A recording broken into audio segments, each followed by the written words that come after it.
was in Florida. No, it is? So Okay. we just got home. It is.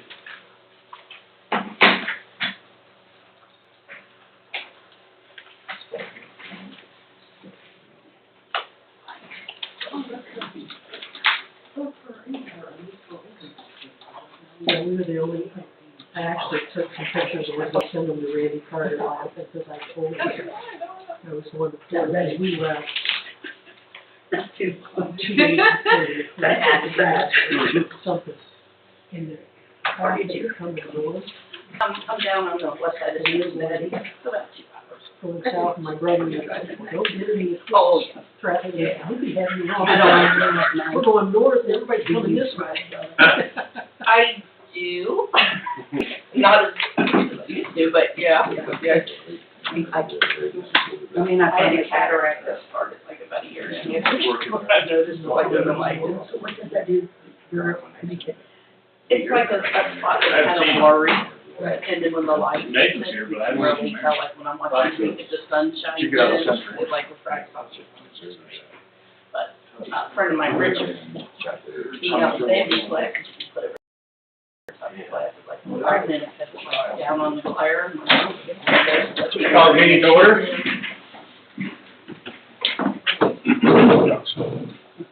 I pledge allegiance to the flag of the United States of America and to the republic for which it stands, one nation, under God, indivisible, with liberty and justice for all. Do roll call. Mayor Luba, Ball, Here. Ball, Hudson, Here. Nichols, Here. Miller, Here. Walsh. Here. Minutes of the previous meeting were read and approved.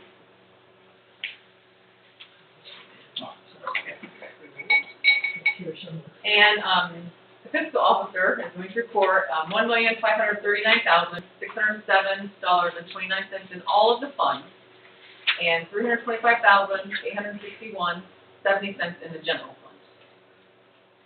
The bills are read. A motion was made by. So moved. To pay the bills. Second by. Here. Sarah, we need to pass that around so we can sign it. Yes, I apologize. Who made it? Who made the motion? Tim? Tim? Tim. Yeah, right there. Okay. Yes, second. One of us. Sometimes my voice is out. No, I forgot it, sorry.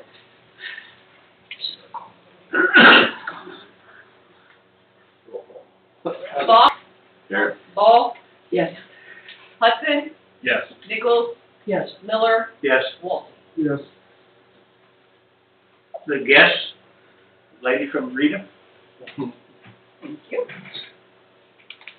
So it's nice meeting you all again. My name is Angela, and I am with the Regional Income Tax Agency. I'm the government liaison, and I do represent Southwest Ohio, which is, you know, a little farther north. Waynesfield is still considered part of the Southwest region. I've been with Rita for almost 11 years. I started in the business department with the business auditors, auditing the business returns that come through. And from there, I moved over to the member services department, where I'm currently in government liaison. Our member services department, we're the designated department for the administration of our municipalities. We will talk to taxpayers every once in a while if needed. However, we like to keep our line open, so if our fiscal officers, our finance directors, mayors need us, they can get through to our line right away and we're not tied up. We do have a dedicated customer service department and a dedicated business customer service department for the taxpayers and the businesses.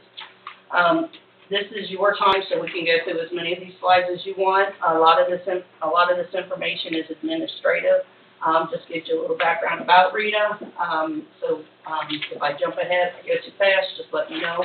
And I can, slow down on my speech. I can tend to talk very fast, so, slow down sometimes. But we are a full-service agency. We start from registration and go all the way to legal if that's what it requires. I am gonna go ahead and jump ahead to, oh, that's my number. All right, the structures for what we can bring for you. I know we have the slide that, let you know how many municipalities we do have. We do service, approximately 400 municipalities, including the JEDs. We do have, neighboring communities, around the, Waynesfield area, Ada, Beaver Dam, Bell Center, Bell Fountain, Buckland, Hydro, Jackson Center, and Herrick. So we are within, your area. If you have any questions, you can always reach out to any of our municipalities. They're always, happy to answer any questions you may have. One of the great things about RETA is we are a regional council of government. So we are a nonprofit. What we do, we're not getting any profit from. We are an organization. It's a shared service. So we work directly with the administration in the collection and the administration of your taxes. Okay, so there's a 9-member board of trustees. They are voted upon. They do have a 3-year staggered term. Anyone that is a part of the archive, whether it be your mayor, your tax administrator, fiscal officer, they can run for an office to be on the board to help make decisions on how we are structured. We do have a chief executive officer, chief executive officer, Amy O'Reilly, and when they're hired in, it's board approved. So everything goes through the board, which consists of our members. We have mayors, tax administrators, fiscal officers.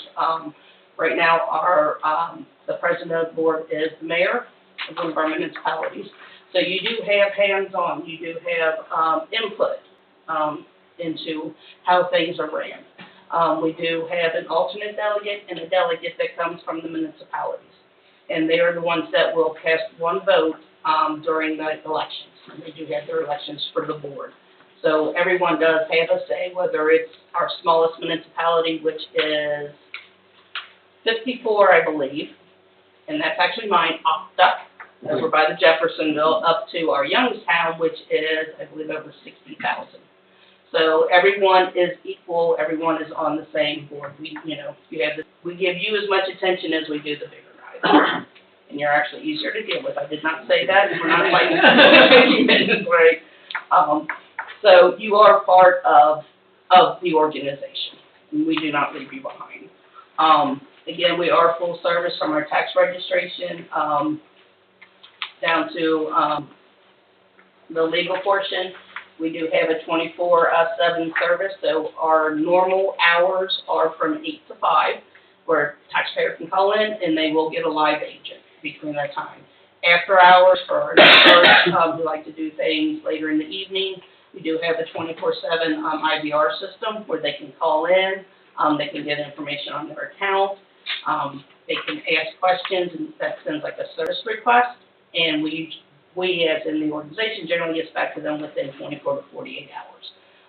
So everything's available for them. We have a great online website where they can also create accounts, go on and check everything from estimates to any balance dues, what their last year's return was, if they even filed a last year return. So it's very interactive with them. It's very easy to use. We also have online paying, so they can, when they go online, they can make bill paying online. We give them the option, they can either do it through credit card or ACH payment through their bank. Under the credit card fee is 2.75, which we don't take. That's what the credit card fee is. But if they do not want to pay the fee, they can always use an ACH. So we do offer numerous. What's ACH? I mean, what? That's your routing number, your bank account routing number, so it comes out of your bank. So the credit card fee is 27%. No, 2.75. 2.7, I didn't hear you, I'm Yeah, sorry. that's okay. Yes, 2.75, yes. When you partner with RETA, one of the things that our tax administrators love and our fiscal officers is that they actually have real-time access to taxpayer information. Okay, so Sarah goes online, she gets a call where somebody walks in, the taxpayer, and says, hey, I got this bill, can you look it up for me and see what's going on? Sarah would actually have access to go into that taxpayer's account, pull it up, and she can see the activity. You don't have to, you can be as hands-on as you want, but you would have access to that. Again, it would just be Sarah, and if she had a backup in the tax department, they're the only ones that are allowed access because they have the need to know. But that is something that we do offer. Some of our municipalities, you can be as hands-on or as hands-off. So again, if that's something you already do, help your taxpayers out, you can continue to do that. Or we've actually literally had one of our municipalities, the day we started, put a sign on the door, we are no longer in the tax business, please contact Rita. So, but then we also have some that have, a full staff in their tax department. Fairborn's one of them, they still, help the taxpayers out, and then we take care of everything else for them. So it's generally what you would like to do with it. We do provide reports, and those are also real-time as well. Whatever we collect for you today, you'll see it tomorrow if you pull up the report. So Sarah would have access to the reporting. She can see what we processed through. You're showing 50,000 went in today. Tomorrow you look up and you can see what was processed and paid through for that. So we try to keep we don't try, it is up to date with everything, and we do, again, give access to Sarah, and if there's someone else in the tax department that helps her out, they would have access to that as well. And again, it's need to know as little as you want, or as much. We do give you the option as far as like your penalty interest, so you do have a say in that. Either we do it 100%, or if the village wants to keep that and Sarah wants all penalty and interest to come to her, she can do that as well. So I don't know how much leeway you have with your current administrator, but we do work with you, and, again, it's a partnership, so we do what you need us to do. That one.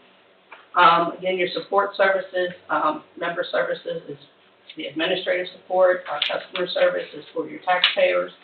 And again, it's a 24/7. Everything's available for your taxpayer. I'm on the resources page now. We have our fast file for your taxpayers. So what this is they can go online electronically. They do not have to create an account. They go on, they file their return. If they want more information, they talked about creating an account. That's where they create an account. Then they can go on and see their information, what they've done. We also have a new thing in place. It started this year. It's our quick tax calculation. So you can go online and you can see before you file how much you could possibly have due. So it just helps you out, like at the beginning of the year, if you're not sure about like your estimate portion. It'll let you know, hey, this is what you made, this is what your tax is going to be, or it's going to be zero. And actually, our chief executive officer, when they first did it, she went on and did hers and her kids, and she said, it was, down to the penny on it. So these are just, tools. Like I said, we try to make everything as easy for the taxpayers as we can, because nobody wants to pay taxes. I don't know anybody who does like to do that, so we try to make it easy. Again, for people who want human contact, we have people available, through the normal business hours. Through tax season, we extend our hours, so for the last 2 weeks, our customer service and business, they were taking calls until 7, and then for the last 2 Saturdays, we were available from 8 to 12 on the Saturdays. I know it's not very close to you, but we do have 5 walk-in areas. We have Xenia in Worthington, which is still far away. I can't see my driving that far. But again, we have everything available for them to call in if they need assistance. Okay. One thing about our calls as well, if you have a taxpayer who does call in, they are recorded. So everything that they say is recorded. So if you have a taxpayer who's complaining that, well, I talked to Angela, she was a real ninny and she couldn't give me what I wanted, she was very rude. If you want us to check that out, we just let us know. We can pull that call up and see, how the conversation went. We do that for training opportunities for our customer service. But we have a great, they call it boot camp, Rita Boot Camp. So anyone who is hired in, they have to go through this 6-week boot camp, and then it continues for 6 months so that everyone is on the same page and we're presenting the same information to the taxpayers. And again, everything, the training opportunity, so if we do have something like that, you could also just be the taxpayer just very upset, and, Angela was sweet as pie, it's just, they were hearing something different, so. But, you know, you do get the occasional, because we're all human. They can send emails, through a secure email through their My Account, so if they just have questions and they want to deal with it that way.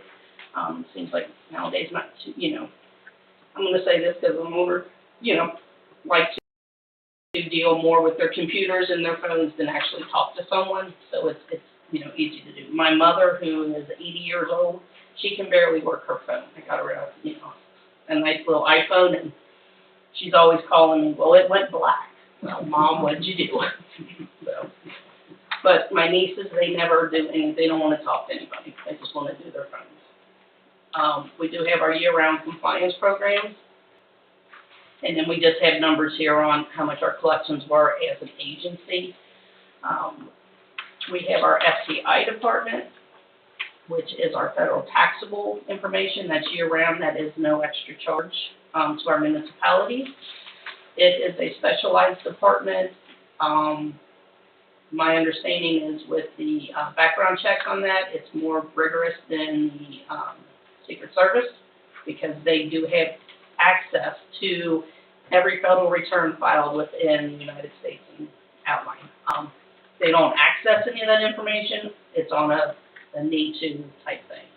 But that is available for you. What that is that's actually linked into our RETAX system, our addresses. So if someone files a federal return, they live in Waynesfield, but they've never filed a Waynesfield return, it'll create a flag in our system and generate a letter from our FCI department. So let them know that, hey, you're in the village of Waynesfield, you need to file your return. I have a question. Because I called last year. I only do this, and this is my income. Do I have to pay the village tax? Yes. Okay, I haven't done that yet, so I'm going to be in trouble. I think there's a minimum amount of money you have to make. I don't know, my tax, I didn't have to pay anything on because we only get $50 a meeting. So you have to make up to a certain amount of money before the 1% tax kicks in. So you and I make the same amount. So. Right. If you, any income that you receive on a W-2, so do you receive a W-2? No. From the village? Yes. No. No, we didn't. Yeah, you're 1099 or you're, okay. Then you are required to file on that. I filed, but I didn't have to pay it. Yes. There's a So if difference. it's- You have to file. You have to file, so there isn't, yes, no. No. You file your own taxes? We can talk about it after Yeah. the meeting. Yeah. Yeah, that's a personal thing. We can talk about it after the meeting. Almost $2,000. But yes, and I know what you're, if it's under, if your tax liability comes in and it's $10 or below, below $10, it comes up zero in the system. That would just, like if somebody wanted a refund and it was under $9.99, they wouldn't get a refund. And that's not just us, that's across the board. Do I just go into IRS and look for municipality? That would be with CCA, correct? You would need to file that with CCA. Yeah. Yeah, Sarah or, Yeah. you go over that. Yeah, let's cover this after the meeting. Yeah. Okay, let's cover this after the meeting. Yeah. But, okay, yeah, sorry, then also we also have state ads, what they call the state ads, so we do get, we're linked into their system, and it's the same thing with that. If you have somebody from Waynesfield who files a state return, and they are not in our RETAX system for that, then it does a flag also, and it generates a letter letting them know, you know, that. How does that work though? Because, we have residents who work in other municipalities and are paying taxes in that municipality, so they're not liable for taxes, they don't have to pay taxes here. When you get a flag letter that says, hey, Joe Smith has a state return, has a federal return, but hasn't filed a Waynesfield return, is it still generate a letter, or are you then they have to answer it? What, I mean. Yes, it will still generate a letter, because I do believe you do have a filing requirement regardless of if there's a tax, correct? Even if it's zero No, tax. I don't file. I pay walk-off. I've never paid.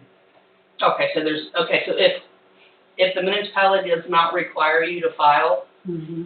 with the zero income, then we would just need to know that in the system. So it really depends on what your village requirements are, because the majority of your municipalities do require a filing regardless of if you have a tax liability or not, unless you're retired, you have no other income coming in, because retirement income is not taxable. So if someone's on Social Security or if they're on retirement, that income is not taxable to the village. But if you get 1099 or W-2 income, lottery winnings, gambling winnings, that is taxable. So if somebody's 100% retired, but they have nothing else, then they won't be required to file.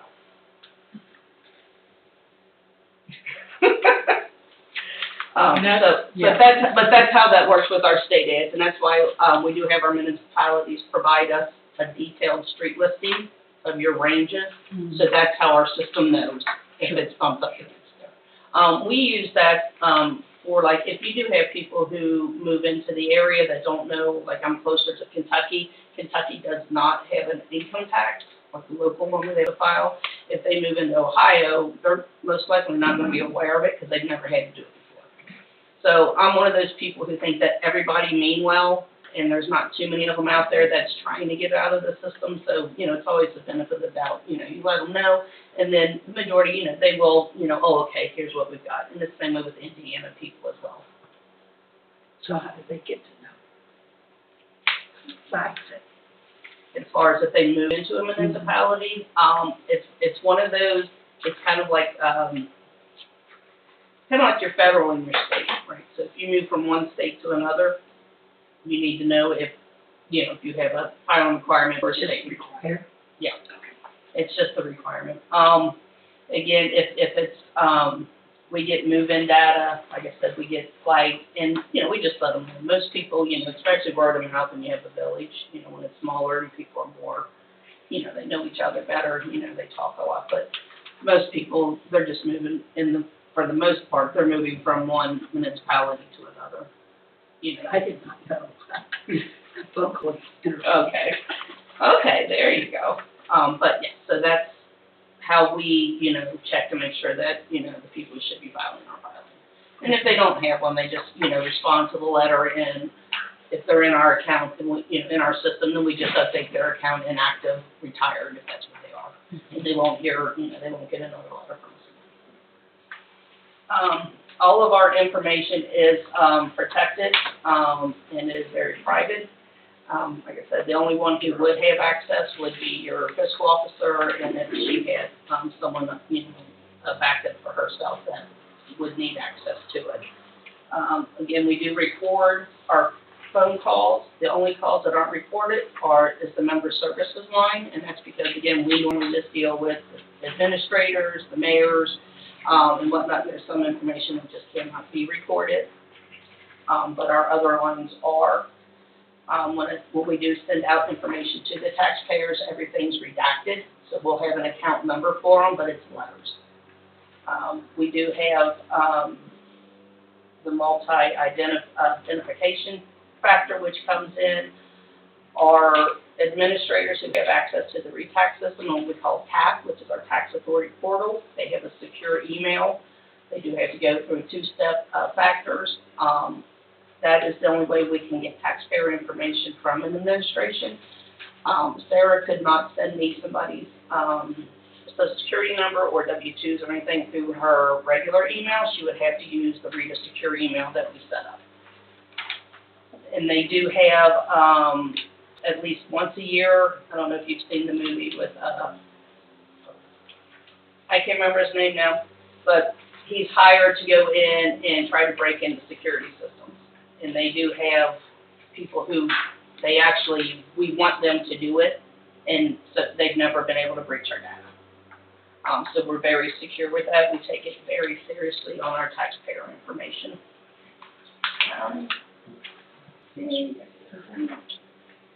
We do have our disaster recovery in place. When COVID hit, one thing I'm very proud to say is when it hit, it happened on March 13th, which was a Friday. I was off that day. I got a call from Natalie who's another government liaison, who told me on Monday morning, go in, pick your laptop up, we're working from home. For the first week, we were at 95% of continuously processing, getting distributions to our municipalities, so they were still you were still receiving your money.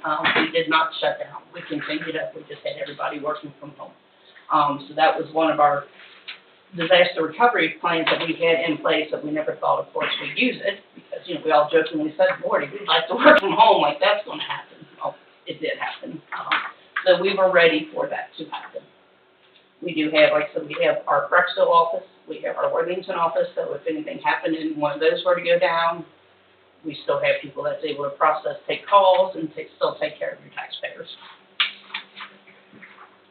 We do attend the committee meetings, actually the OML is coming up, so we do attend those. We have representation on behalf of all of our members at the Senate hearings, so we're well up to date on that information as well.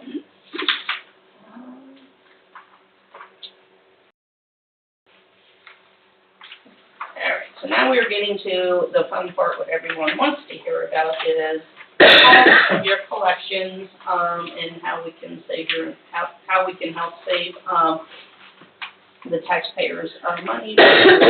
So we do again, we do offer, you know, we do provide reduced costs, and I can, if you would like, I was going to ask you, and I totally did not get around to it. We do have other municipalities who come from the same administrator that has actually written letters of recommendation about how happy they are when they switch from their service provider to Rita, and how much help we've been and how we've increased their cost of their collections.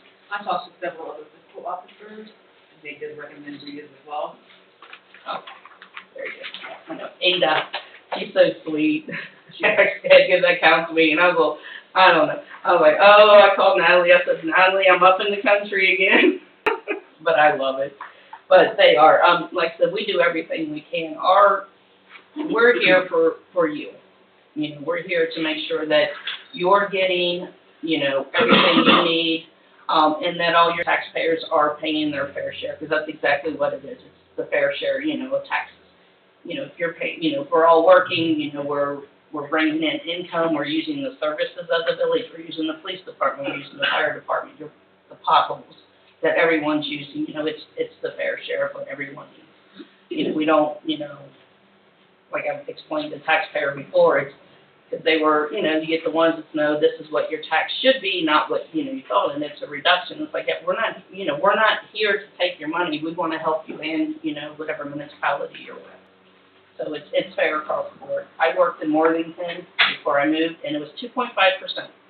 So, no, I did not like paying that tax, but we did, and that's what it is. Now I'm very lucky. I live in a township, so they just get my property tax, you know, which is higher. So for what we estimated and what this is based on is information that we received from Sarah. We also use the current providers report, which is public knowledge. So we were able to come up with your collections. We used municipalities that were within the same population, your same tax percentage as what you do now, and your same collections to begin with. So it's pretty much an apples to apples comparison, because we want to make sure that we give you the best information we can. I can tell you with our estimates, they're over 90% accurate since we've been doing this. So right now we're looking at the estimate is between almost 6,500 to 7,100, which is about 3.93% to 4.35% cost of your collection. So for every $100 that we bring in for you, it'll cost you between $3.93 to $4.35 for that. That we estimated is a savings of $3,500 to $4,200 a year. That's based on what we're already doing. Correct, yeah. We look at the report for your current provider, and their cost, it looks like based on their report, is $10,667. And again, ours came in at what we're estimating is 6,500 to 7,100. What impacts that variable rate? What kinds of things, like, So there is a percentage, and it's part of the RCOG agreement. What we do is, again, it's a shared service. So we use total agency collections. Last year, I believe it was 1.5 billion was what our total collections were, and then total transactions. So filing a return, filing an estimate, those are what your transactions are. So they use that total number to get the total agency's percentages, and then they go down to a deeper level of what your actual collections are and your actual transactions. So it's based on transactions and collections. So if Sarah's calling me every day to move money from one account to another, that's considered a transaction. If Sarah leaves me alone and we don't have to mess with the accounts and we let, the normal process go through, your transactions are lower. Okay, and I'm sorry, you get it. Why is it based on 2021 report, not 2022? The 2022 report wasn't available on the website, so that's. Not? No, that's part of the problem, and Sarah can speak to this more than I can, but I think that's part of the problem with our current provider, is it's very difficult to get current information from them. Am I correct, Sarah? I'll send an email sometimes and we'll get back in 3 days. Okay. Because 2022 would be a lot different But, than this. And that's why we have it here, that's what your savings, that's what the savings is based on, is what we were able to see. And like I said, with ours, we are current, actually, they're working on it now. When we do our shoring up, so your percentage, what happens is in the RCOG, we take out across the board for each municipality, each distribution you get, which is 2 times a month, 3% comes off from your collections. Once everything's said and done, our finance department gets together, and that's what they're doing now, and they start doing the balancing for the cost of collections and getting the transactions together.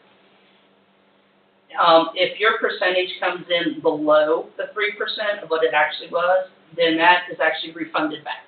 It's not, you don't get a check for that, it's refunded back into your part of your distributions.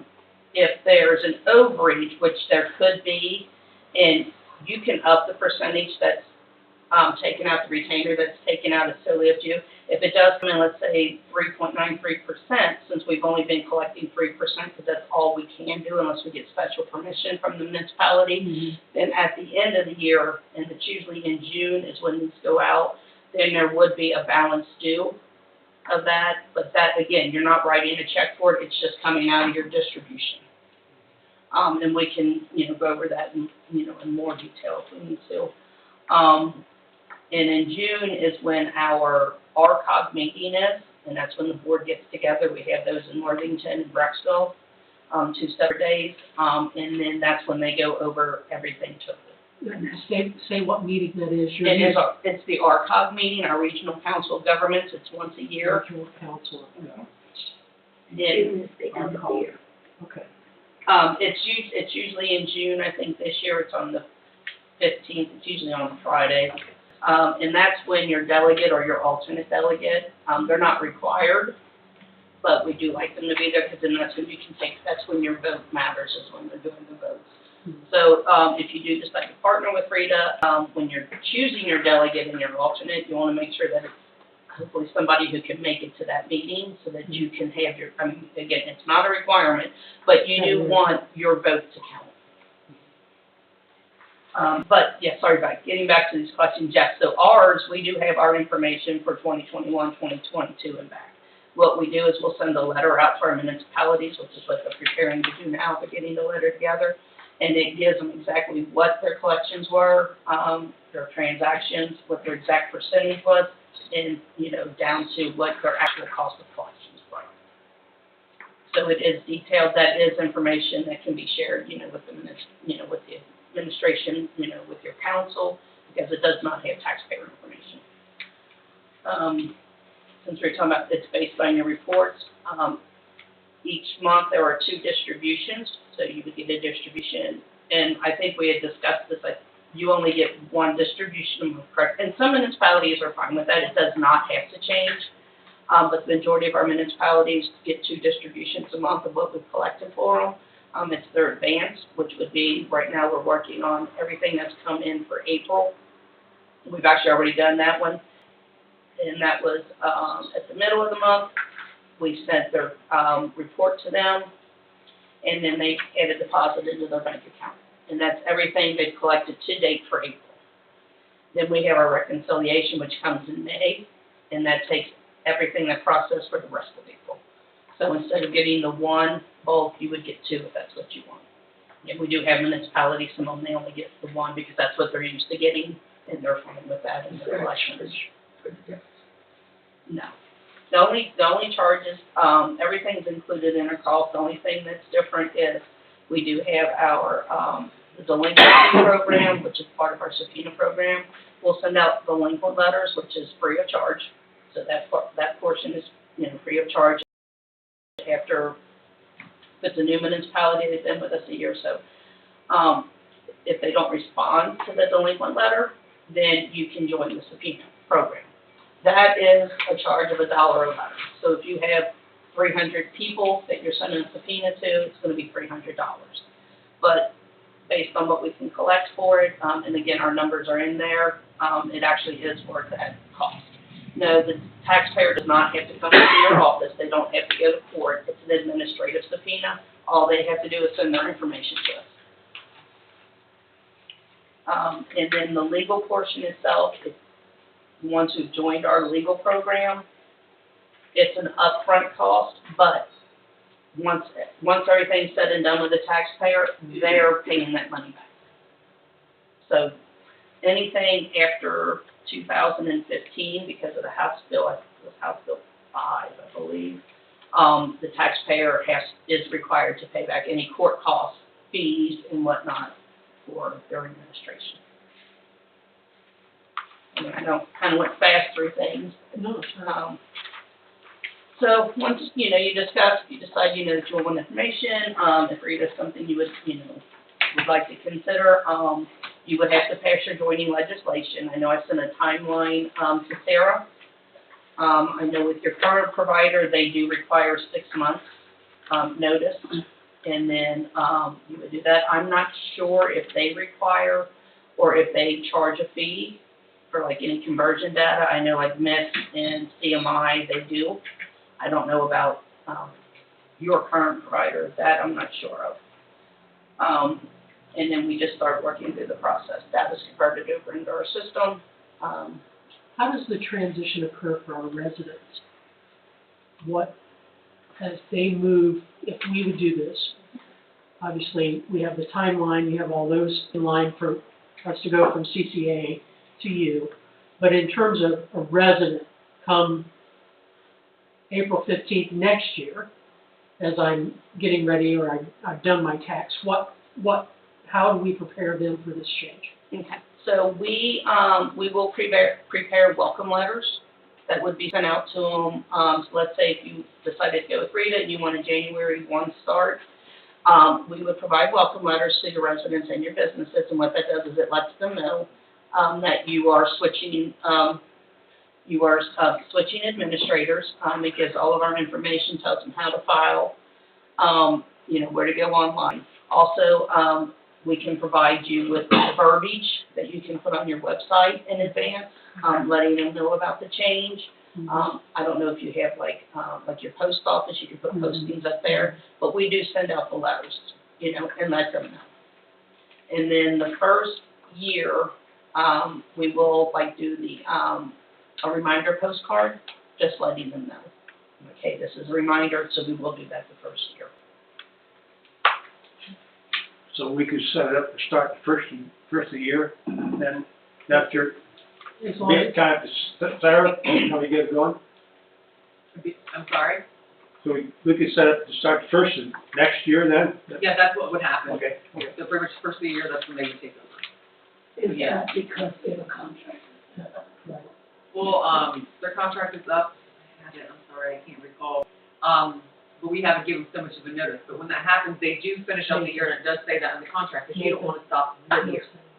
So they usually finish out the year, and then on the first, Yeah. we go forward. It seems a long time to know. Yeah. And what would happen is, we would work with Sarah, you know, in the administration on what they call 3 conversions of data. So our system will link into Sarah's, she'll get the information downloaded onto her computer, our IT will take that information. We have, our VAs who actually scrub through all that information, and look for any discrepancies to make sure everything's matching with our system. We have done numerous conversions with your provider, and watch, I'm gonna say this to Jason, right? It's always been a smooth transaction. I've heard from other people as well, as I spoke with them, that it's very smooth. Yeah, it is. I mean, we'll have meetings, you know, we're in constant contact. The main thing, there'll be administrative things that we would need from Sarah. We would need, you know, a list of your addresses, you know, from start to finish. A resident listing, if you've got your, like utilities, if you can get a hold of that. All that information comes in, so then that way we can make sure that we have the most accurate data possible. But it normally is a seamless transaction with them, and it's usually only the smaller administrators, like the DM, they're not really administrators, it's just their data, that there might be not enough information, and that's usually because it's being, you know, it's a person doing it, not, you know, a huge system. But once we have the information in, you would go before our, not you person, but, once we have contract signed, it would go before the board would approve, and then we begin everything. So, 6 months notice to them, Sarah, is what we would need to do to CCA? Yes, and we, I'll look at that further, but yes, I think that's what it is. Because we have to let them know, and after today, whatever our decision is, like today, I've talked to Lynette, and we can't like, you know, make a motion, nothing like that. We have to wait till we would get the contracts and ordinance and everything together, because before we can move forward, obviously, you probably know all this.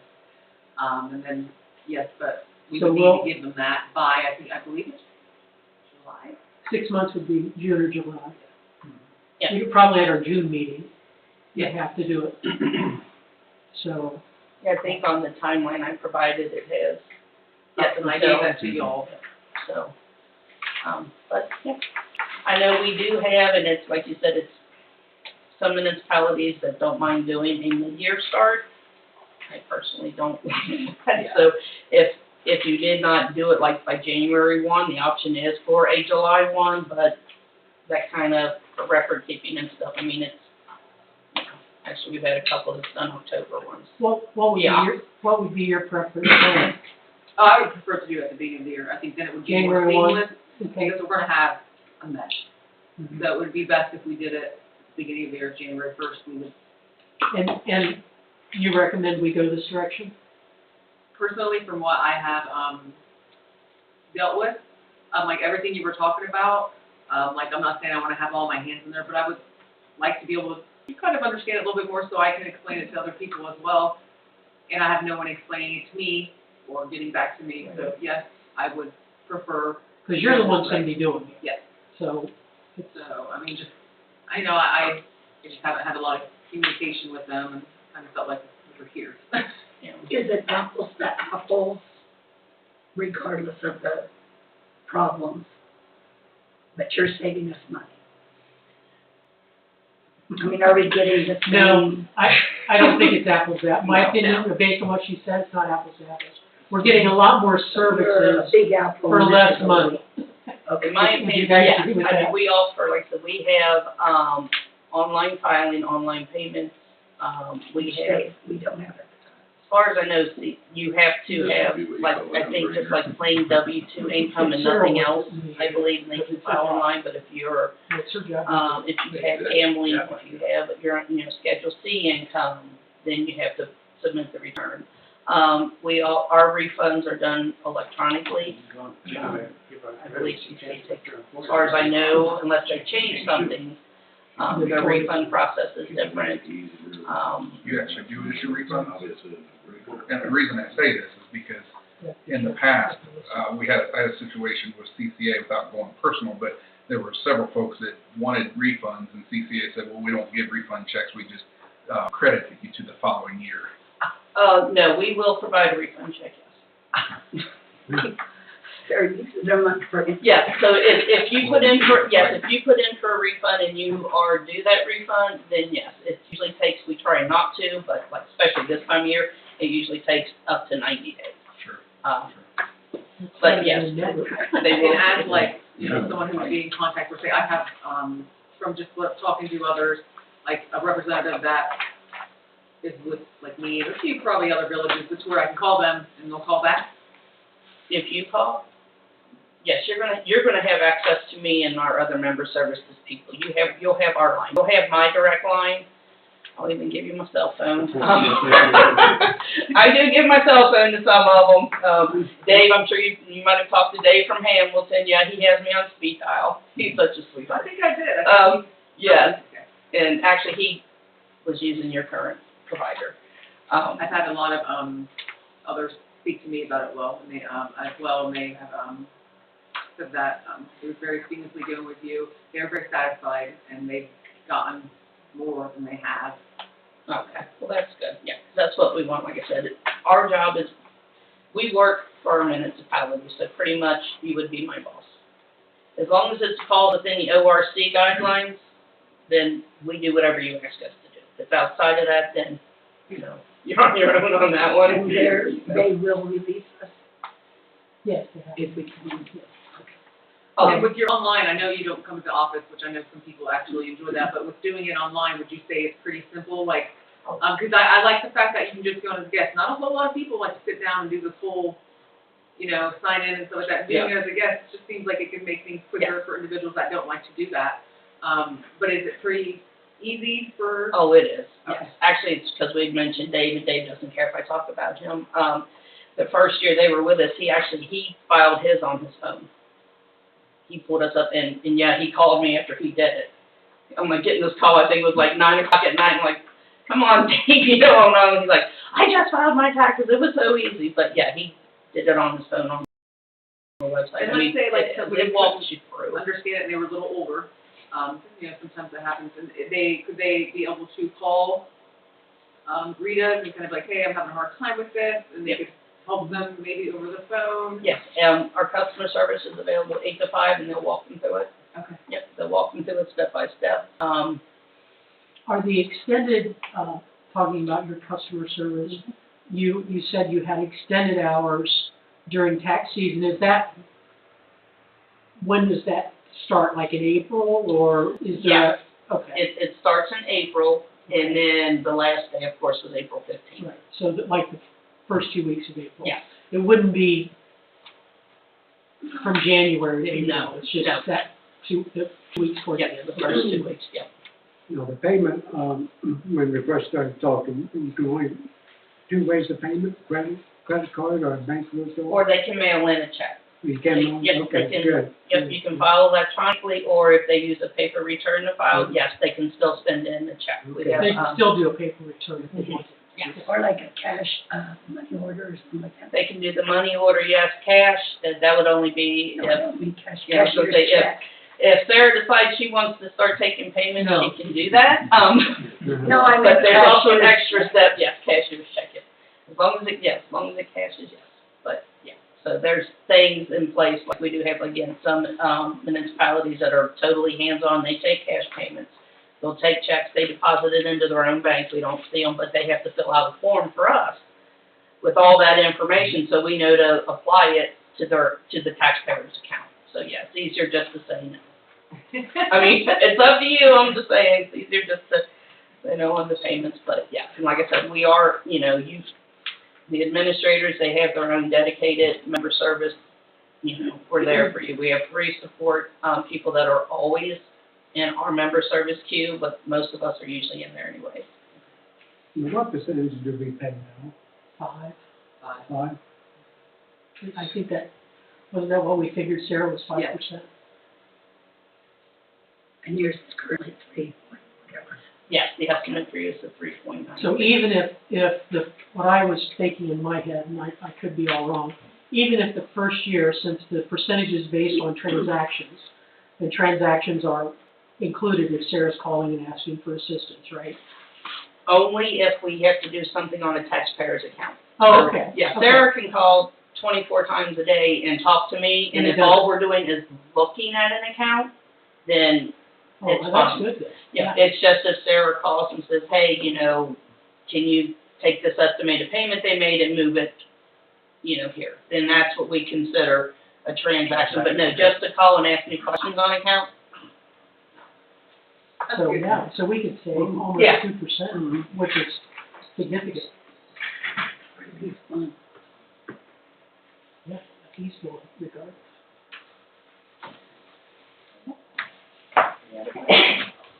bless you. Thank you. We got it all, Ron, she's got a long trip. Thank you. You're welcome, Mayor. I'm Angela, it's nice to meet you. Sorry I'm late. No, that's okay. But, yeah, and again, you know, you have my card, any questions you have, Sarah's been really good about communicating, but yeah. I appreciate you taking the time to come here. Thank you. Oh, no Yeah, problem. thank you. It was a beautiful day. I don't mind traveling when it's so pretty out. And then I get out of the house, because I actually do work from home. I am one of the very few ones that they consider 100% work from home because of where I'm at, and I don't have an office down there.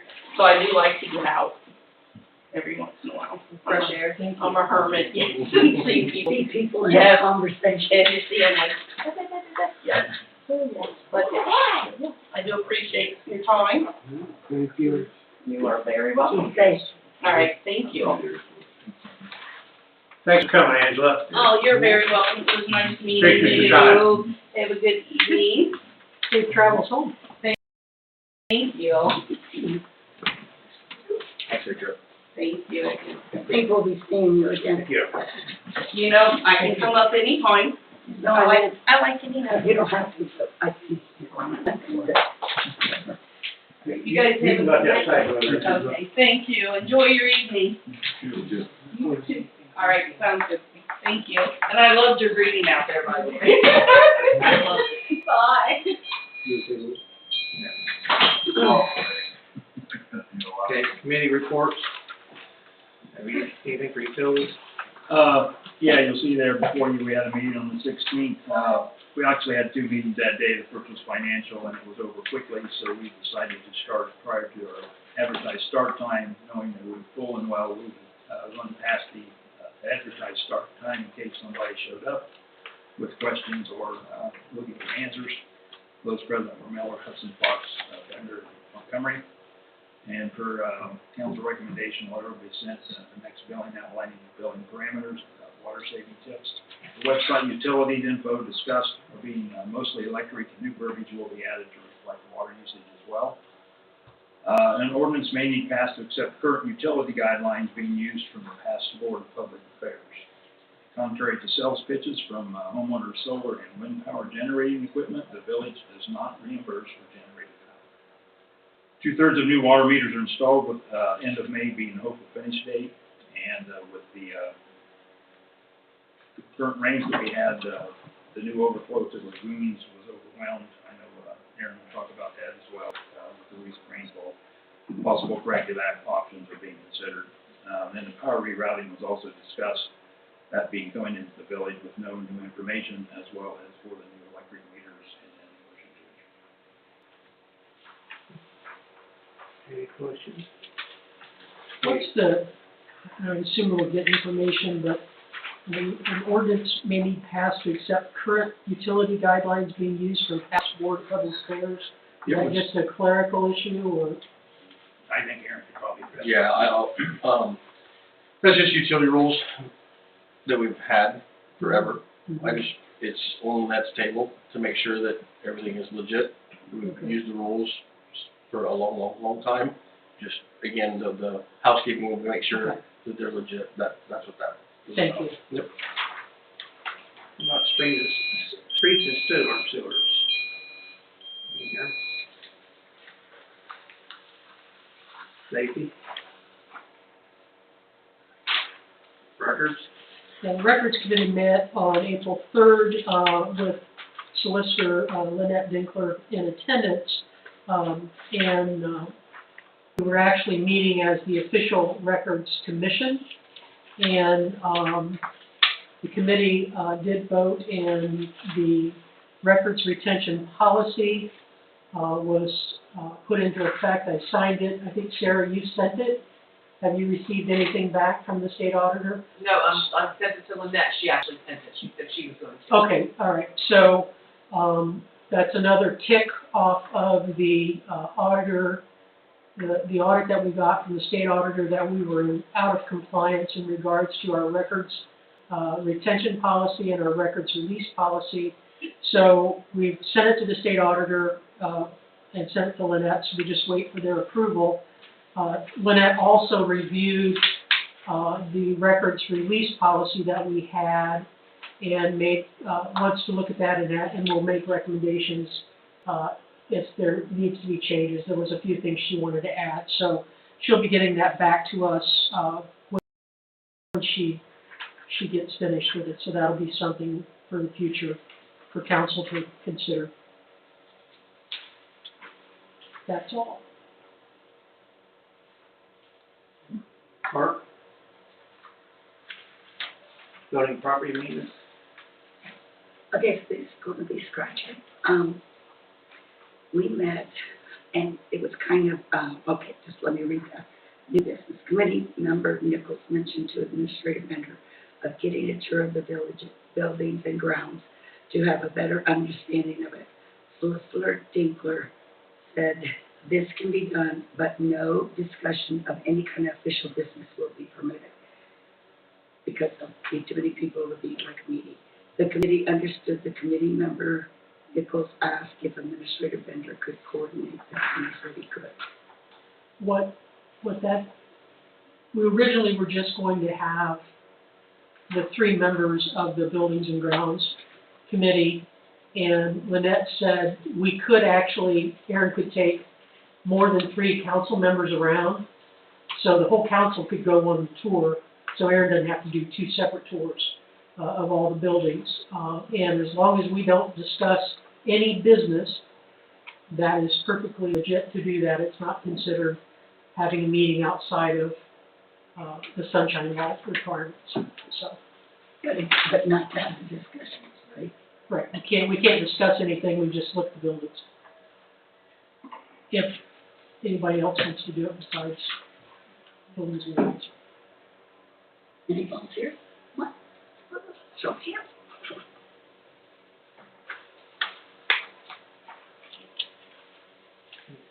Finance? Finance meeting met on Wednesday, April 16th at 4 o'clock. President Miller, Hudson Fox, Administrator Bender, and took off from Montgomery. It was kind of discussed about the clothing and uniforms, and which will be further discussed later on as we go through the ordinances, and all of the cell phones. And the committee will be taking recommendations to council. More will be discussed. We'll do the administrative report, plus the new ordinances. Sarah, do you have the zoning minutes? Yes. The I minutes? gave it to everybody. Deb has them all. I don't have them. No. Do you not have one? No, the one that was in the packet was not correct. So I don't, did you pass them out? She I just did. talked right there. Okay, because I don't have it in memory. We met with village solicitor, Lynette Dinkler was our guest, had several discussions. We're tabling any discussion about the mobile home park. But what we want council to eventually take action on was in last month's report, and that is the fees for the various applications, which would be on the one that you do have, the whole fee structure. So I don't know, Sarah, if Lynette was going to draft a resolution or an ordinance for that, For for the one, I'm sorry. the fee structure. I'm not sure, we didn't touch on that. Her and I haven't yet, but I'll. She recommended that whatever we do, that along with this fee structure, that we add specific wording about a cost of living adjustment. Through the Social Security Administration, there's a cost of living adjustments. Usually it's 1 or 2% or whatever, that we could raise our fees annually to allow for that cost of living adjustment, so that we're at least paying for the cost it's costing us to do business. So hopefully we'll have an ordinance or a resolution about that next month or eventually. That's all. Police report. The eclipse on April 8th saw people from all over Ohio, Arkansas, California, Illinois, Indiana, Kansas, Kentucky, Maryland, Michigan, Minnesota, New Jersey, North Carolina, Pennsylvania, Tennessee, West Virginia, and Wisconsin, visiting the Waynesfield Veterans Park to see the total eclipse. I would estimate 200 to 300 people in the park starting at 6 a.m. that day. So many people were exceptionally complimentary on how friendly our community is. One family from North Carolina even spoke about the desire to move to this area after visiting for the weekend. I'm happy to report the park and village as a whole was left without a lot of trash laying around. Most everyone who visited the village was friendly, respectful, and kind. All in all, the weekend and day of the eclipse went well. We did have one issue when we had to handle a car versus pedestrian crash right after the totality of the eclipse was reached. Thankfully, there were no major injuries, however. The eclipse weekend also saw 2 of our residents get arrested for 2 separate domestic incidents. Both individuals have since been released on bond and their cases are still pending. The paperwork for the disaster response and for the eclipse response have been submitted to Logan County and Always County Emergency Management Agencies seeking reimbursement. We don't yet know how much of the resources will be reimbursed, but we are hearing that we may see as much as 75% reimbursement from the disaster area response. We don't know about the eclipse reimbursement because we're not sure how the state's going to disperse those funds yet. In both cases, we were able to apply for reimbursement for manpower, fuel consumption, equipment used, and any materials we purchased that applied to our response. To back up a little bit on the eclipse stuff, we're still in the process a little bit on that. There was one more item that had to be filed with that to finish that out. So that'll be this week. That'll be done. On Saturday, April the 20th, the Waynesfield Goshen Prom was held, and to prepare for that, the Wayne Township Fire and Rescue Department held a mock car crash at the school in the afternoon on Friday the 19th. Waynesfield Police Department attended and spoke at the event, reminding kids to make good choices and avoid drinking and driving. The Waynesfield Police Department was on duty patrolling on prom night to ensure that everyone was safe, and I'm happy to report there were no issues on Friday night or Saturday night. The last 3 weeks has seen an incredible increase in criminal investigations here in town. The call volume in general typically goes up when the weather warms, so we expect an increase in overall calls. However, the most concerning part to me is the number of criminal cases. We're seeing several underage cases, drug investigations, fraud cases, and domestic violence issues. Additionally, we are starting to have numerous civil issues and neighbor disputes starting to come in as well.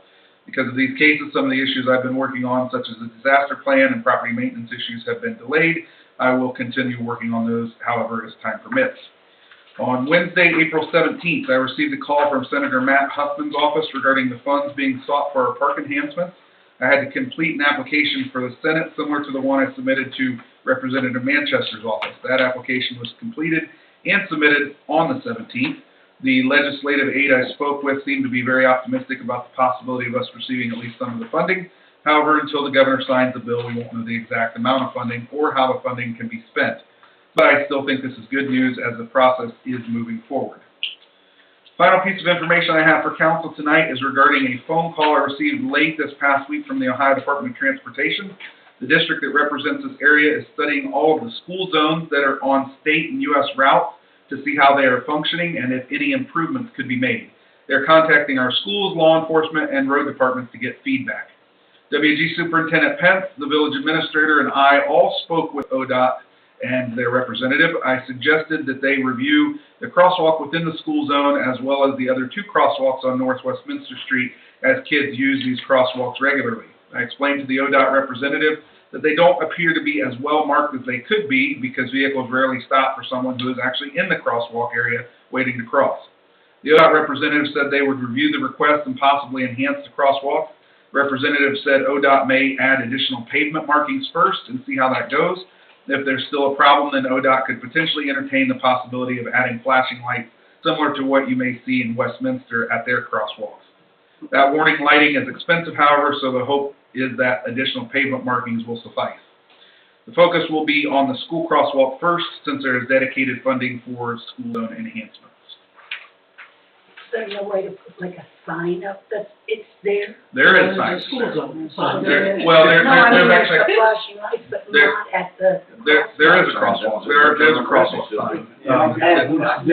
So the point is, there is a crosswalk sign that is there right before the crosswalk, but it's not, it's kind of faded sign, and I explained that to the ODOT representative that it needs at minimum replaced, but, the idea is they're looking at putting, like slanted lines in the crosswalk that almost have a 3D look to them to try to, get the attention. So my point to her was, well, if you do that one, you really ought to do the other two, because we have more kids crossing down here than we actually do at the crosswalk across from the school. Her response was, well, maybe the school could encourage more kids to use the one directly in the school zone. I said that's not always practical based on the layout of the land, but she wasn't familiar with this area. She was very, very good to talk with. I mean, I'm glad she reached out.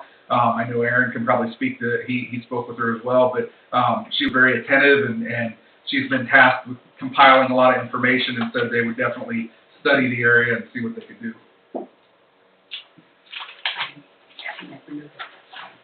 Yeah. Any other questions for me? Bill, administrator's report? We'll start with the electric side of things. American Municipal Power being the 1st and 2nd of May, just doing some preventative maintenance throughout town, just letting council know that, we are still working on upgrades as we can, and working with them, and any residents that will be affected, they'll get a phone call and a reminder phone call to let them know, and if we don't, for some reason, have their information, we'll put notices on their door to let them know that they could, and will have internet power issues in that time frame. Water and sewer, on the water side, we do have 220 to 360 meters replaced. You guys have been doing, again, a real good job. Bean's been great about making phone calls and reiterating that, we need to get these meters replaced and things like that. Hope is, towards the end of May to have everything in. I think that's very tangible, even with the weather needing to cooperate and, getting a hold of folks to make those appointments. As Tom spoke, with the rain events we've had at the lagoons, we have not had that type of rain event since the overflow has been to the lagoon. It did overflow as it is designed, but the problem is there's no way to know how full the system is before it needs to overflow. So that's the issue. It does overflow, but there needs to be, we ended up taking our trash pump out like we had done in the past to help the system and pump out right into the pond. So Craig Mesh with Access Engineering was out, and he was here when the pond was full, and had a conversation with him, and there is some ideas that he's going to bring back to me, as we spoke about, from possibly a third pump to, when the water level gets this, it's just going to run, and that way we wouldn't have to have manpower or not know, or let the system get that full before we had an extra pump out there. Another thing is the amount of I that we have. He's going to look into grant funding to see what's out there and available to try and choke it down. We can put meters in these manholes to see once on a rain event how much more water we're getting in the system. Everybody, as I spoke in the past, every municipality has I&I, but it's fairly high here. So, and it might be, I've talked to folks, and the old sewer system turned into the storm system, and it could be very easily that there's just one or two places that nobody knows where it's at, but they could just still be connected, and they just need severed and separated. So a study will help with that and try and find that information out. On the storm and streets, the storm sewers, that I do have one or two areas in town will probably be getting a hold of the contractor to come in to do some jet routing. I know there's one problem area that tends to have roots in the tile.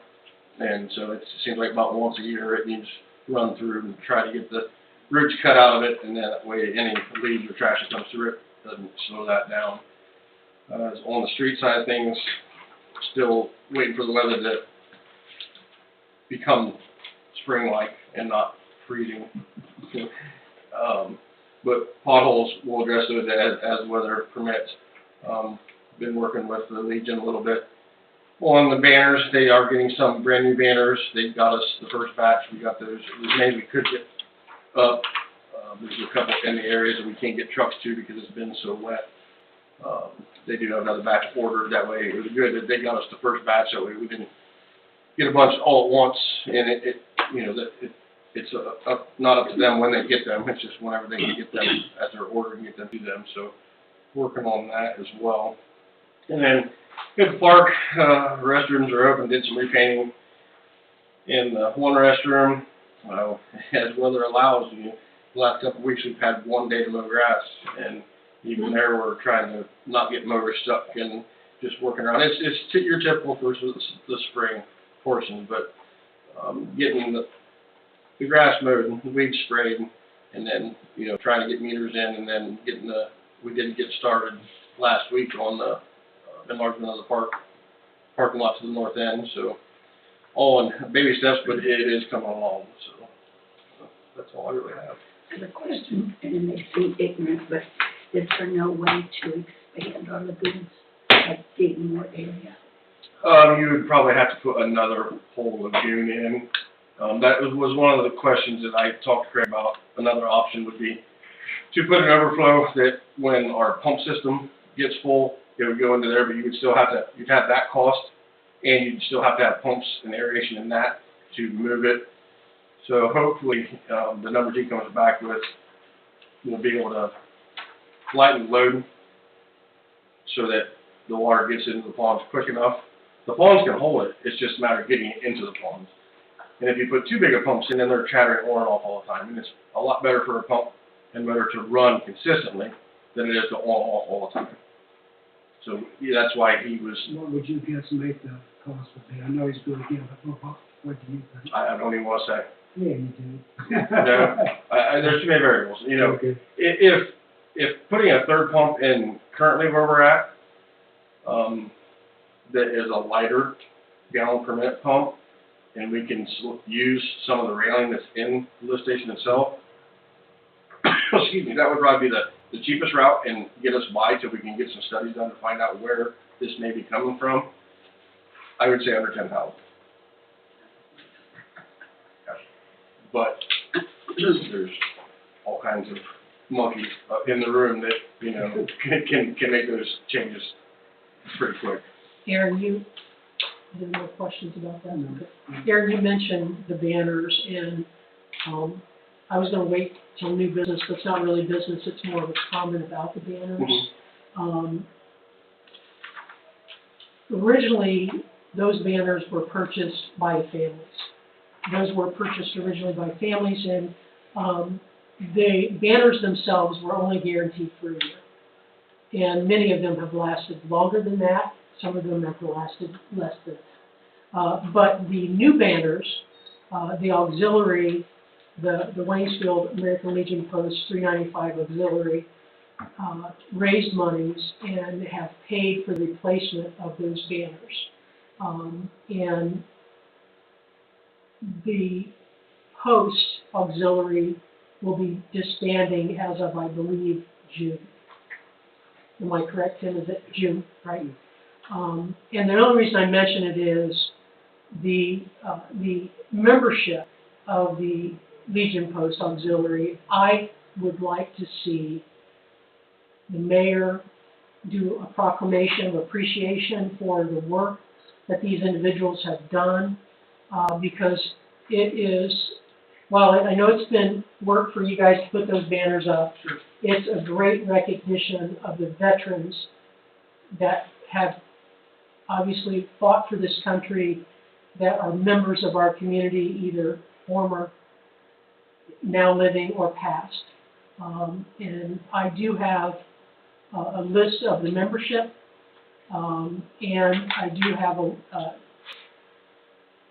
Peggy Walke was kind enough to give me a list of all of the banners, which I think you have. I don't know that we need that. But if we could, Mayor, do a proclamation of appreciation for the auxiliary and the membership, is that something you would feel comfortable doing? Yeah. Okay. I will pass this down to you. Close to Memorial Day, are you winning that yet? Not, well, at some Or point, just whenever, huh? at some point, before they disband. I think it would be appropriate Enough members. to do that. Mayor, you're the president, you're the. Yeah, pass it down to the mayor. Bob can do it if you want. So, the other thing that I understand is that there may be, an organization that's going to take up this charge as part of their charitable, process, but there may also be a need for some other charitable organization within the community to take up this project as one of their charitable events. So hopefully, we can continue the banners on our veterans, and we'll have some organization set up to do so. Thank you. I just have one question here. Yeah. Under storming the streets, you said, the residents for the, have a verbal commitment for the outgoing. The storm line. Possibly new line. Yeah. So you did finally get ahold of, Spillis? Yeah, yep, I talked with Mike, and he was fine with giving a verbal, that's the first portion, of it, giving a verbal, just letting them know and understand what may happen, and this, when I say may, it's all about funding. Sure. So, but the first step is being able to get on the property, do the topo, all the work that the engineering company does. We need that permission from them, and we got it from all three. There was no issues there, just the hardest part was getting a hold of, Yeah. getting a hold of those. But once we got a hold of them, they're all good with verbals. I think the last one I talked to, he just had some concerns because he has a hayfield planted, and that's a 5 to 7 year plant. And if we come through there, will they get reimbursed to plant it back? And I told him that would be in the paperwork if and when we get funded the second for that stuff. And he said he would just want to see that, and obviously the person that's farming would want to see that. He said, I have a problem with sitting down with those folks and explaining how. So everybody's been contacted on that and needs to be contacted? Mhm. So, okay. Thanks, Aaron. Aaron, did we have a hard copy of those people's, okay? Nope, just needed a verbal. It was just basically letting, Seems like it would do better if it was a hard copy. well, we don't need it yet. We don't need it. Okay, but I mean, if somebody could say, well, Yeah, the three that I talked to, they were fine with it. Once they understood the scope of the project, what we're wanting to do, and what it'll fix, and down the road. It's a benefit to them, too. Well, the benefits will be them, mainly, so. Well, not really, I mean, Yeah. we're gonna put a main tile through their property, and any tiles that we come across, they'll be hooked in, and, so, yes, they'll gain something, Yeah, because their tiles are gonna be Yeah, hooked up. eventually they're gonna gain a little bit, yeah. Well, I would imagine the property owners don't want to sign any hard commitment until they know what they're signing in terms of, are you gonna replace my seed from my hayfield, and Yep. what are you gonna do? And, There needs to be a hard contract. Correct, and we don't need those easements until we know we're going to get That's the right, funding. that's correct. So get this, and then I believe in May, the engineers have to have this to the county, and then that goes through all those, to the counties, and that's when we'll find out if we get funded. If we get funded, that's when it goes to the county. I think September is before we'll know about the funding. Once the funding, we know what the funding is, that's when the engineer and the legal will work out the easements. That's when I'll go back and talk to the folks and have them sign the hard copies, and then be able to move forward with it.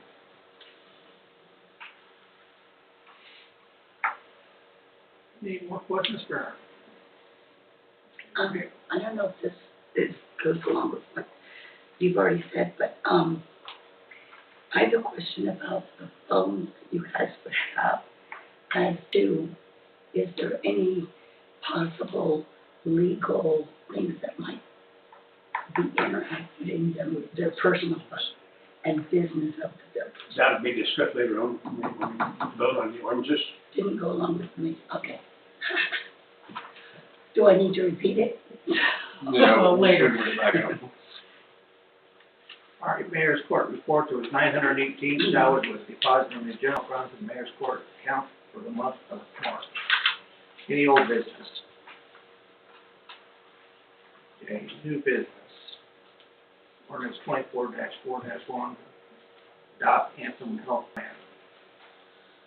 I'll make a motion to adopt ordinance authorizing the village administrator and staff to execute and adopt Anthem Health Plan, SOCA benefits plan, Blue Cross Blue Shield, and do ensure the services for village of Waynesfield and declare an emergency.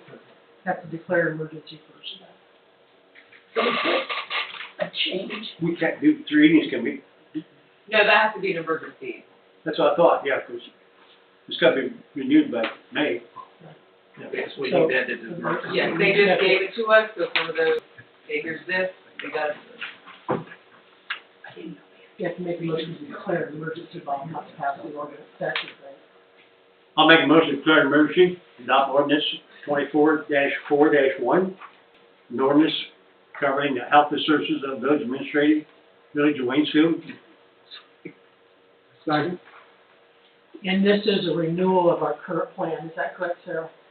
Yes, it changed a little bit, because everything goes up, like just percentages, but yes, it's our current plan. So our current coverage, no coverage is changed? Yes, Okay. sorry. Bob? Yes. Ball? Yes. Hudson? Yes. Nichols? Yes. Miller? Yes. And Wolf. Yes. Now we need an ordinance now. I get it first? This will be the first reading, correct? We're doing this on 3 readings? No, this is an emergency. Does it say that? In what, their ordinance?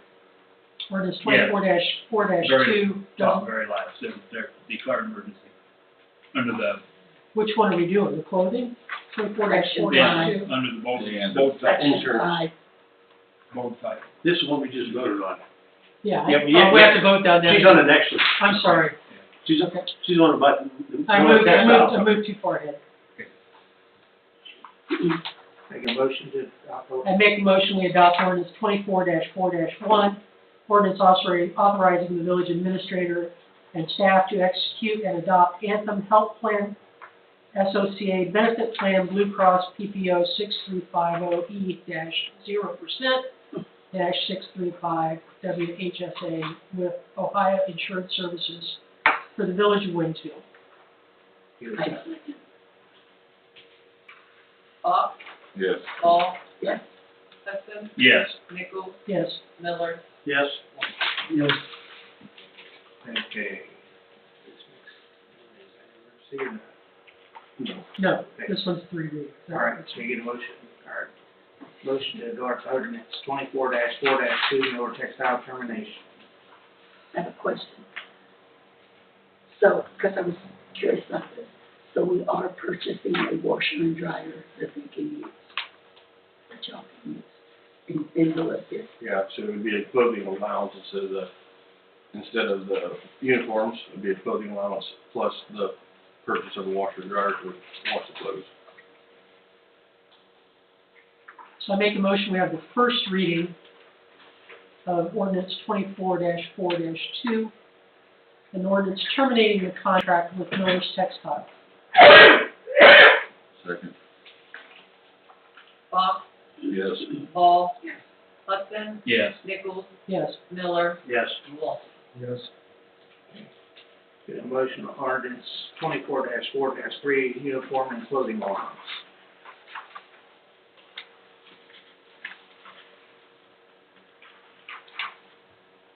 So, go ahead, Bob, and I'll have some questions. Okay, I'll make a motion to adopt ordinance 24-4-3, an ordinance adopting the uniform and clothing allowance. This would be the first reading. Yes. Question. Does this amount of money equal pretty much what we've been doing with Miller? No. Let's, it's We, okay. Need a second? Yes. Aaron, I have a question. Are you gonna divide this 500 by 12 to come up with September, October, and November? yeah, we'll That's- prorate, So that's how you're gonna program it? yep. And I assume we're doing September because we'll terminate the clothing in October, In gives the October. guys a I'm on. month to buy stuff. Mhm. Thank you.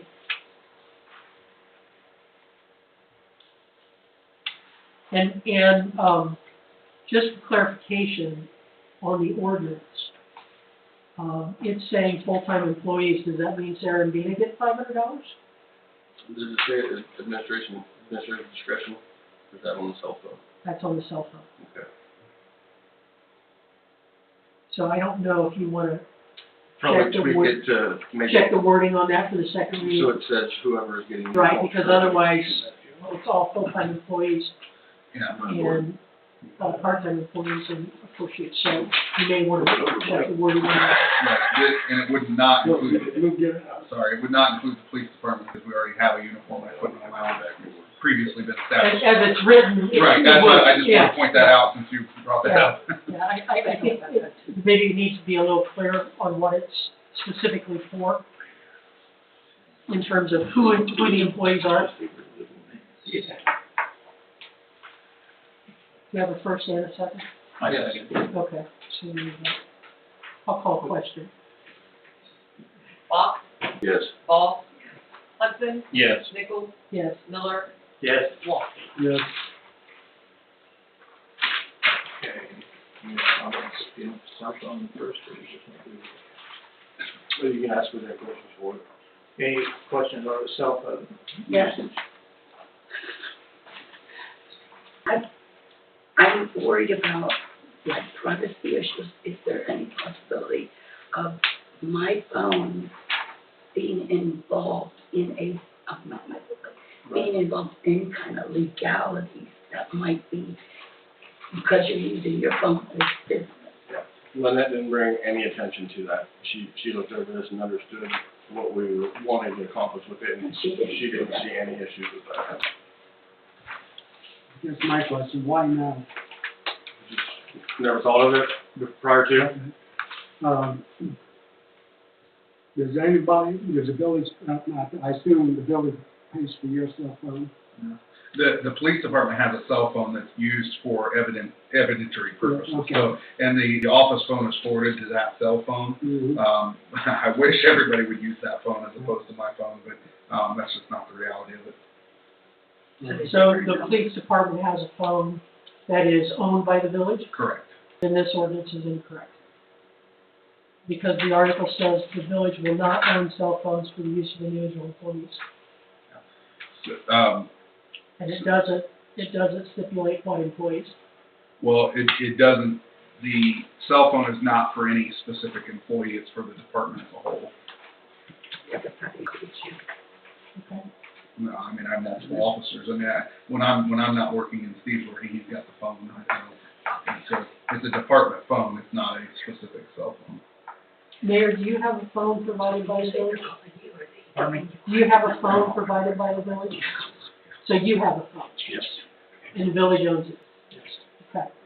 So we need to spell out which. So that just, and I'm sure Lynette doesn't know that, so,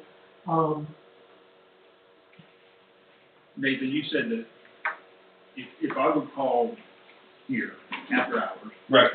and whatever the police department number is, Correct. and left a message, that would go to the cell phone. It goes, yeah, it's my office, my desk phone is forwarded to the 98 number, so if you call either the generic 4991 number and choose the police option, or you call the police department directly, it goes directly to the village owned cell phone. Thank you. So I need you those would numbers. be responsible with that phone? Yeah, I have whoever's. yeah, let's go and do that. Right. Thank you, Nathan. I guess my other question is, how did you come up with this, 480 and 240? Based on a single plan, being 80 a month, maybe about 50% of a single plan.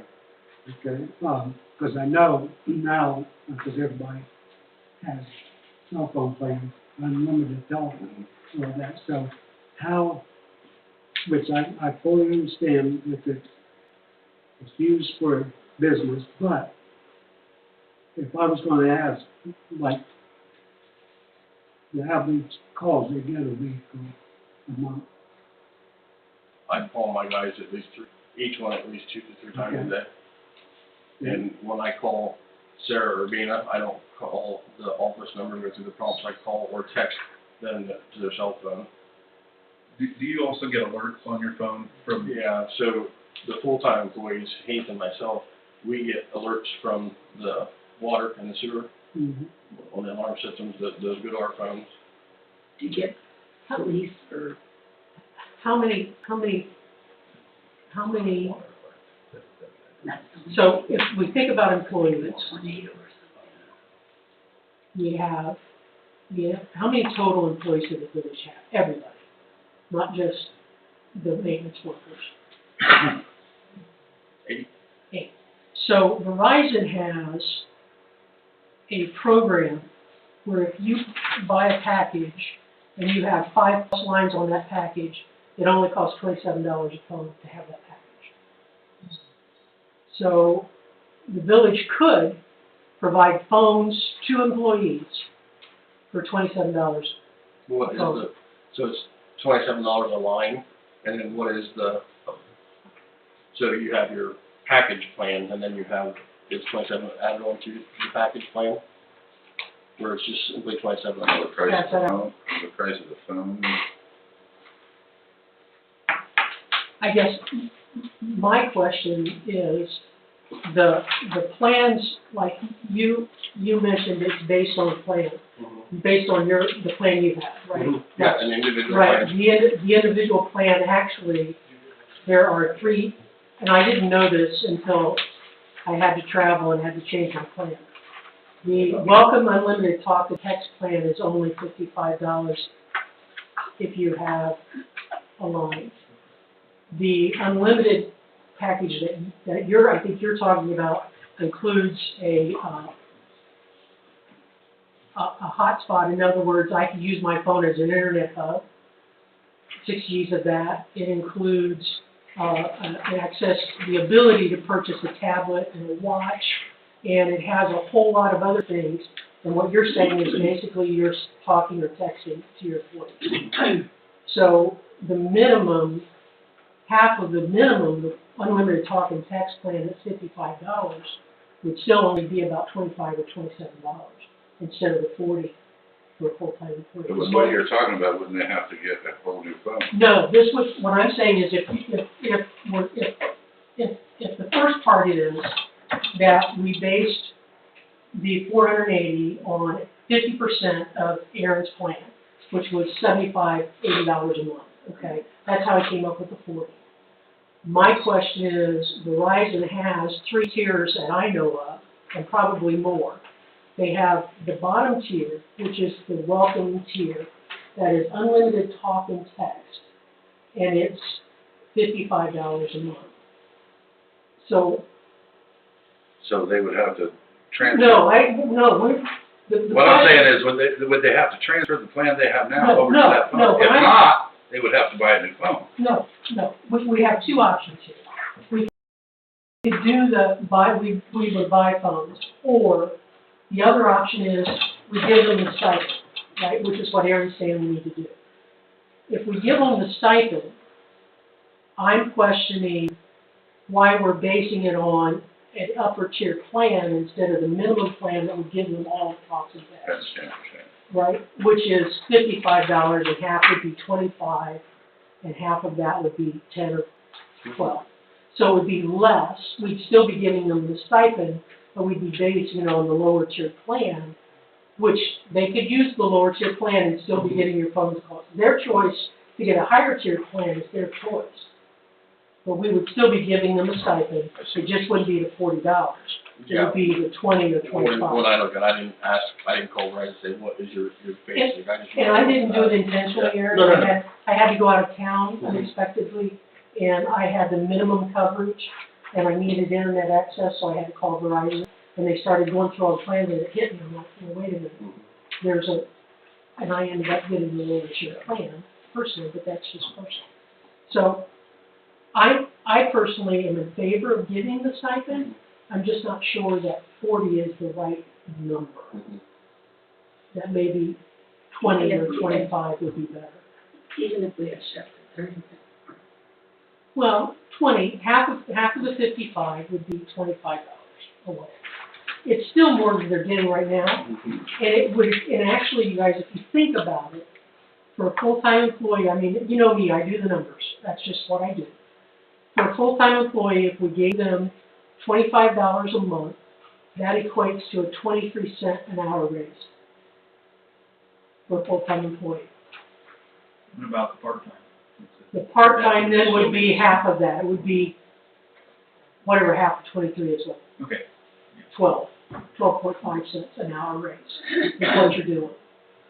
We In can always essence, make the because you're giving ordinance them, that we could change it, Mhm. you know, we could, you know what I'm saying, we could make it, so it's not just fixed, we could change it right, if needed. if we needed to, right. I see what you're saying now, because it'd make more sense if they was using half of their phone calls for work versus using 3 times a day. If the bottom Right. bill is $55, which is fine, something's better than nothing. I Right, look at it like this, that if the guys, when we do our due diligence, when we have a water leak, but if somebody forgets to take their phone out of their pocket, the town's not gonna buy $1,000 from them. Right. You know, I don't care how the guys would do whatever with their money, but if that instance come, hey, you are getting reimbursed for your phone and the time will end a little bit. So you also said something about, if they take a long-term vacation or something like that. Leave of absence. Yeah. Is that something that does occur? No, it's just if it can't happen, you have to So that have would that be in occur. whatever we're gonna do. Yeah. Okay. Yeah. Well, I wouldn't oppose of insurance if it's work-related breakage of the phone. I wouldn't be against the village paying for its cell phone insurance if it's work-related Mhm. breakage of the phone. Yeah. Yeah, and I don't. Then know the what problem is if insurance you pay for insurance, it's all insurance anytime, right? I mean, I don't know if we could get a policy that would cover a phone Just work. just for work related, it would be covered Yeah. regardless. I can So say it- I've got insurance on my phone, it's $17 a month. Yeah, that's, Times But 8. it's, you know, for everything. right, and we can't just go, we're gonna insure it during these work hours, and especially since our guys work overtime, Right. and they do, you know, That's $136. Well, even at that point, if it is, let's say it is $25, the guys are gonna be like, oh, that's $25 less, I gotta pay on my phone bill. You know? Right, or they just keep it in their, on the side, and that's what replaces it on if the money goes bad, or if it's Yeah. damaged. could we go to a yearly amount allowance of $240, which would be 50% of the $40, or what do you wanna do? Is that, and then the part-time would be 120. And I would be in favor of actually getting this to all employees, Mhm. and that would include the office staff, because people are using their personal phones. You Now, want, are you talking like, I mean, say he's out the little pit, goes to answer phone, fumbles it, and falls in the chip water. Yeah, but that's I mean, gonna happen to anybody. is that gonna be something that? that wouldn't be covered, Yep. but Okay, you that's know, what I wanted to. giving the stipend helps soften the blow a little bit. Mhm. That's what I wanted to know. But again, you know, we do our due diligence to not have that happen, because nobody Right. uses their phone, but in the instance that it does, you know, if you're on a piece of heavy equipment, it falls out of your clip, you didn't see it, you run it over, it's, if you wanna base everything off of the 55, the half and the 25%, you tell me what numbers to put in there, and we can do the first, or you want to change it for the next month with it changed. Yeah. 25 times 12 And is, 300? Right. so it is what, I'm not a mathematician, I have to do it. So it's 10 times 25, So it would be, 250. if we did 25, it would be 300 annually, and then, Yeah, 12 months, 10, yeah. Oh, Let's times see. 12. Times 12, I don't know. it'd be 150, is that right, 1250? Times 12 would be half, right? Yeah. So 150 for part-time and 300 for full-time a year, annually. You paid in 12 monthly installments, right? What was full-time? I could do it. 300? Yeah, I mean, it's $25, basically, so, yeah, that sounds 300 and 150 would be the numbers then. Say 180. 300 for full-time, 150 for part-time. Right, right. And the difference between that and the clothing, sir, you were gonna pay that monthly, correct? Not your, the cell phone, you're gonna pay monthly, not, It has to be, yeah, It has it should to be be monthly, monthly. it's gonna be out of a warrant, not. Yeah, we don't want to pay it all at once because they may not stay with us. right, Yeah, they may, whatever. Well, the clothing So it's is, 300, so who we the count clothing. here? 300 full-time, January or? 150 part-time. And if There's you, 300 if you would part with it, Who is it? 6 months, if for, Part-time, the full-time positions would be the Full-time part-time position. maintenance workers, you, police, being a. Dina, don't we have we have a new full-time guy. Yeah, So there's 2 full-time maintenance guys. You and Dina, Aaron, yeah. 5, yeah. and, Nathan and his Well- neighbor. okay, yeah. I apologize because I'm just reading this for the first time. Is there an opt-out clause, so if an employee doesn't want this, they can opt out of getting the stipend? I mean, there are enough individuals in this world that are fearful of, and I know our legal counsel said not to worry about the legal aspect, but I'm in the legal world, and there may be more than one employee that says, look, I don't want a stipend because I don't want the village to feel like they own any part of my phone or phone plan or anything like that. Yeah, that's fine. I Yeah, think my that may be something to add in there. They give $50, up to $50, but you have to take your phone bill in and highlight all the numbers. It has to be worth people. Mhm. That's, it, That's what it used to be. well, that's the way it is now. It makes a big hassle. A lot of people don't even bother with it because it's just too much hassle. I mean, it'd be your choice, I mean, if you decided you So- didn't want it. So you're saying, Nathan, that we need to have Lynette put employees may opt out of And this? opt out. Or sign a waiver saying that they don't want to opt into the stipend, just something like that. I mean, just as I'm thinking along the lines, I mean, I'm not saying that's me, I'm just saying there may be, I haven't talked to Steve, he may say the prison gives him the stipend, I don't know. And he wouldn't necessarily need it, and you don't want, and there may be IRS tax implications. I'm not a tax person, I'd have to talk to my It's considered tax income. person, so yeah. It's considered income.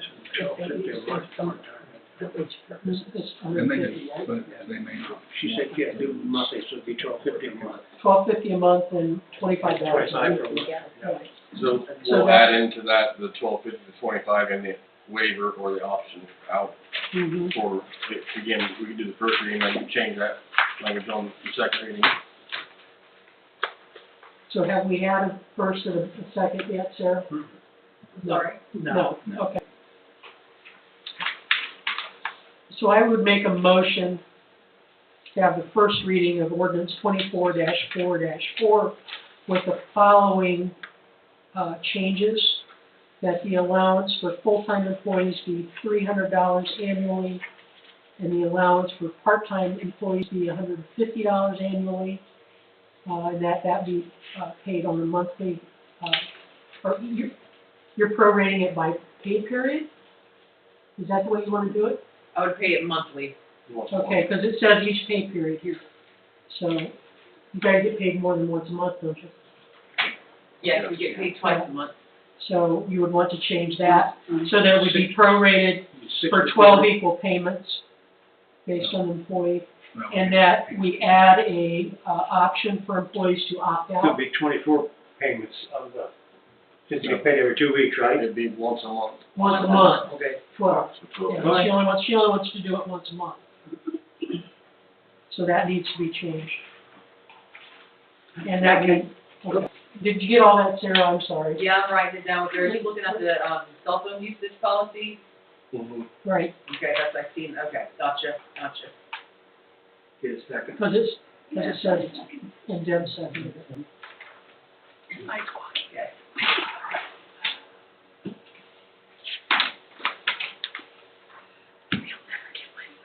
Okay. Did anyone second? I'm sorry. Deb, I'm so sorry, I didn't hear. Fox, sorry. Yes. Ball. Hudson. Yes. Nichols. yes, Miller. Yes. Yes.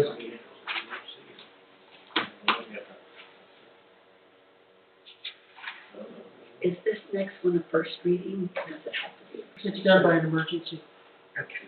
so declared emergency. It's not an emergency. It's not an emergency? No. Okay.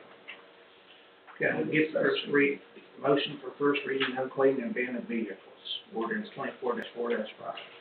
It says to declare an emergency on it. Yeah, I think, if I can just speak on that quickly, I think the reason that, the emergency, section was added in was to allow, this to be enacted fairly quickly, so, it would repeal chapter 95 of the Ohio Basic Code. So the sooner that can be put in place, I mean, currently, the proposed ordinance and chapter 95 conflict. So, this ordinance that was provided by, Solicitor Dinkler just takes care of that problem. So it would allow us to put that in effect, which is actually a similar ordinance that we've passed in years past. It's just now allowing it to go into the basic code.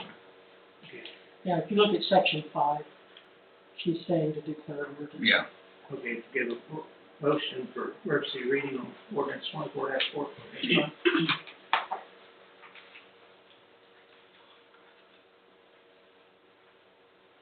I'll make a motion to adopt ordinance 24-4-5, No, emergency. declare an emergency, an ordinance of replacing chapter 95, unclaimed and abandoned vehicles in the 2024 edition of Ohio Basic Code. Second. Fox. Yes. Ball. Yes. Hudson. Yes. Nichols. Yes, Miller. Yes. Walty. Yes. so I make a motion to adopt ordinance 24-4-5, an ordinance repealing chapter 95, unclaimed and abandoned vehicles of the 2024 edition of the Ohio Basic Code, adopted by ordinance 24-2-1, and replacing it with junk and abandoned motor vehicles attached as Exhibit A. Get a second. Second. Fox. Yes. Ball. Yes. Hudson. Yes. Nichols.